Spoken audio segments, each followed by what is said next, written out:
I was halfway through my Saturday morning coffee when a knock rattled my front door, the kind of knock that never brings good news. You know the type. Rapid, angry, like someone trying to evict a ghost from the living room. For one beautiful moment, I considered pretending I wasn't home. But the knocking didn't just continue. It evolved, punctuated by dramatic, exasperated sighs. That's when I knew exactly who was outside.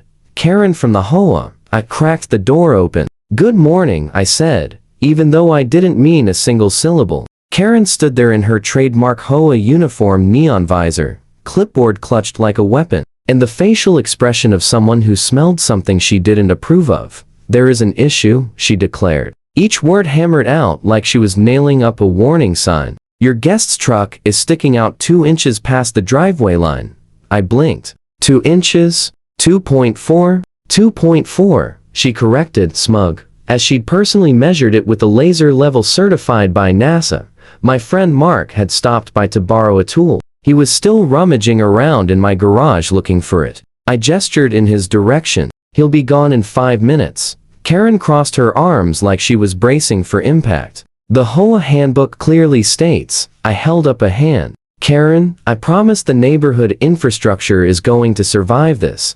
She didn't laugh. She didn't blink. She barely breathed. Talking to her felt like arguing with a piece of irritated drywall. Before I could retreat back into my caffeine sanctuary, a sudden shout cut straight through the standoff. "Help!" It came from across the street, Mrs. Ramirez's front yard. I looked up and saw her husband, Miguel, collapsed on the grass, completely unmoving. Instinct hit before conscious thought. My mug slipped from my hand, and my legs were already sprinting before the ceramic shattered behind me. I ran across the street and dropped to my knees beside him, checking for a pulse. "Weak, fading, call 911. I yelled over my shoulder. Behind me came Karen's voice, not panicked, not urgent, scolding. "You can't do that here." I froze just long enough for my brain to malfunction. "What?" I snapped, without looking up. "You are not allowed to perform medical procedures on common property without HOA approval." I stared at her, stunned, as my hands began chest compressions anyway. "Karen, are you insane?" She stepped closer, flustered and furious. "You need to stop immediately." But Miguel's breathing hitched, shallow and fragile, and everything in me knew stopping wasn't an option. Then things went from surreal to dangerous. Miguel's chest felt terrifyingly still beneath my hands. That kind of stillness that tightens your throat and sharpens your hearing to a painful point. Every instinct screamed to keep going, push harder, block out everything, but the fragile rhythm was trying to coax back to life. But Karen behaved like she was the one at risk. "I'm warning you," she barked, pacing behind me like an enraged mall cop. "You are violating Section 4B of the Community Safety Guidelines." "Karen," I said, breathless between compressions, "I am literally keeping him alive." "That's not an excuse," she fired back. "This is an authorized medical intervention on HOA-maintained landscape, I swear." I almost stopped CPR out of pure shock. Landscaping. She was worried about landscaping. Mrs. Ramirez was sobbing beside me, clutching her husband's hand. "Please," she begged Karen, "let him help." Karen didn't even spare her a glance. "Ma'am, I need you to remain calm." Emotional outbursts do not help the situation. I shot Karen a glare sharp enough to slice through her visor. "Did you call 911? I barked. She huffed. "I told you, I am the HOA safety coordinator. Protocol states that I must assess the liability, it didn't wait for the rest." "Mark!" I yelled toward my driveway. He came running instantly, phone already pressed to his ear. "Already calling," he said, breathless. "Paramedics on the way." "Thank God," I muttered, refocusing on compressions. Miguel's pulse fluttered beneath my fingers, weak, but fighting. Then Karen did something I will never forget. Something that still makes my jaw clench. She grabbed my shoulder. Not gently, not hesitantly. She yanked me backward. I lost my balance, catching myself with one hand in the grass, my other still half pressed on Miguel's chest. "What the hell is wrong with you?" I shouted, scrambling back toward him. Karen's face burned with righteous fury. "I told you to stop. If you continue, I will be forced to issue a formal HOA violation. And she actually pulled out her phone. She was really doing this. She was recording me, filming me while I worked on a dying man. Mrs. Ramirez screamed, grabbing Karen's arm and dragging her backward. Get away from him. Neighbors were pouring out of their homes, drawn by the chaos by the sight of me fighting to save a man's life, while Karen shrieked about paperwork and liability. Then someone yelled from down the street, I hear sirens. I didn't know it then, but what happened next would change everything. Not just for Miguel, not just for me, but for the entire neighborhood and most of all, for Karen. The rising wail of sirens sliced through the chaos like a blade, sharp enough to freeze even Karen mid-rant. Neighbors clustered on driveways and lawns as the ambulance pulled into the cul-de-sac. Red lights flashing across Karen's visor like a warning she still couldn't comprehend. I didn't stop compressions until the paramedics reached us and tapped my shoulder. We've got him, one said. Already kneeling beside Miguel, I slid back into the grass, breath shaking, shirt soaked with sweat. Mrs. Ramirez collapsed into my arms, sobbing, and I held her because it was the only thing grounding me. But of course, Karen couldn't let 5 seconds of silence exist. Excuse me, she called out, waving her clipboard like a protest sign. Before you begin any medical procedures, I need to inform you. One of the paramedics looked up sharply. Ma'am, please step back. We need space. But Karen puffed out her chest, tapping her lanyard, the one with the fake badge she'd printed herself that read HOA Safety Coordinator. I have authority here. This is HOA property, and there are rules about what can and cannot. The paramedic didn't even bother looking at her this time. Instead, he called toward the police cruiser pulling up behind the ambulance. Officer, we're going to need some crowd control. Karen spun around, startled. Why do you need the officer? A calm, steady man with the look of someone who had witnessed far too many neighborhood meltdowns walked toward her. Ma'am, I'm going to need you to step back behind the tape line and let the medical team work. There is no tape line, she protested. There will be, he replied, already pulling a roll from his belt. Karen bristled, indignant, her voice climbing like a siren. This is outrageous. I am the ranking authority of this subdivision. You can't just. Then the paramedic performing CPR spoke, urgently and low, got a pulse. Weak. But there, everything went silent. Even Karen, if only for a single heartbeat. No pun intended. The moment froze. Flashing lights, cut grass smell, neighbors holding a collective breath while a man teetered between life and death. The officer turned to me. You're the one who started CPR. I nodded, still shaking. He placed a firm hand on my shoulder. You may have saved his life. Behind him, Karen sputtered like an overheated lawnmower. That's not. He wasn't allowed to. But what she said next set the entire neighborhood on fire and sealed her fate.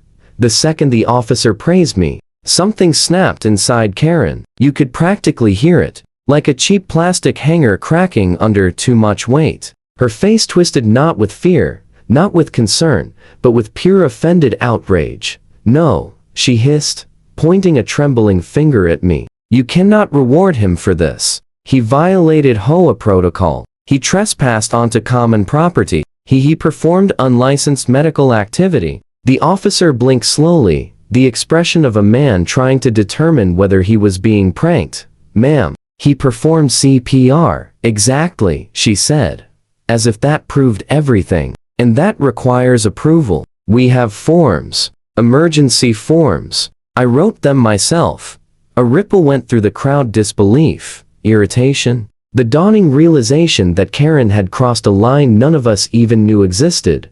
Even the Ramirez's teenage son muttered, "Is she for real?" But Karen wasn't done. She marched right up to me, visor bobbing like a warning beacon. "You're getting a violation," she spat, "and possibly fines. And I will be bringing this up at the next HOA meeting. You have endangered this community's legal stability." I rose to my feet slowly, knees covered in grass stains, pulse still hammering. "Karen," I said, my voice steadier than I felt, "a man almost died. I did what anyone with a conscience would do. Rules exist for a reason," she snapped. "Yeah, Mark cut in. stepping beside me. To keep order, not to stop someone from saving a life. The officer stepped between us, palms out. That's enough. Ma'am, you need to calm down. Her breath came in furious bursts. I am calm, she shouted, nearly shaking with how not calm she was. That moment, the paramedics began preparing Miguel for transport. Mrs. Ramirez kissed her husband's forehead, whispering something soft and trembling in Spanish, grateful, terrified, hopeful. Then the lead paramedic turned toward the officer. Before we head out, there's something you should know. The neighborhood collectively leaned in. Even the wind seemed to hold still.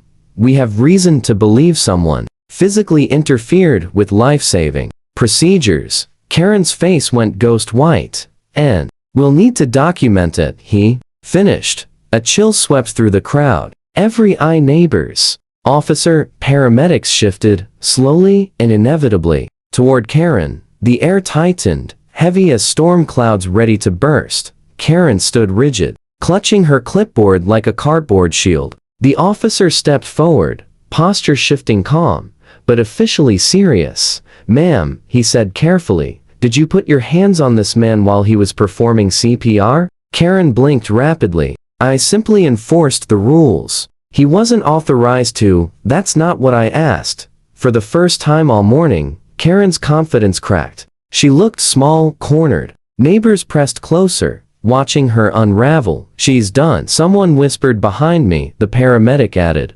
voice even but unyielding.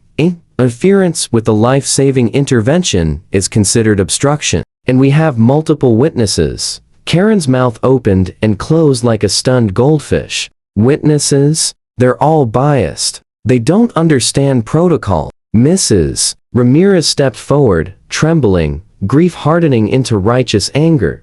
You tried to stop him from saving my husband, she said. That is all anyone needs to understand. Karen's face twisted. I was protecting the HOA. From what? I asked. Liability or compassion? A few neighbors murmured in agreement. Someone clapped once, slow, sarcastic, echoing. The officer exhaled. Ma'am, I need you to come with me so we can take a statement. If what the witnesses and paramedics say is accurate, there may be charges. Charges? Karen squeaked. For doing my job? Your job, he said, gesturing to her self-made badge, is not a legal authority. She sputtered about lawyers, bylaws, community standards, but the officer was already guiding her toward the cruiser, not arresting her, not yet, but absolutely not letting her march back into the next HOA meeting like nothing happened. As she passed me, she shot one last glare, sharp, trembling.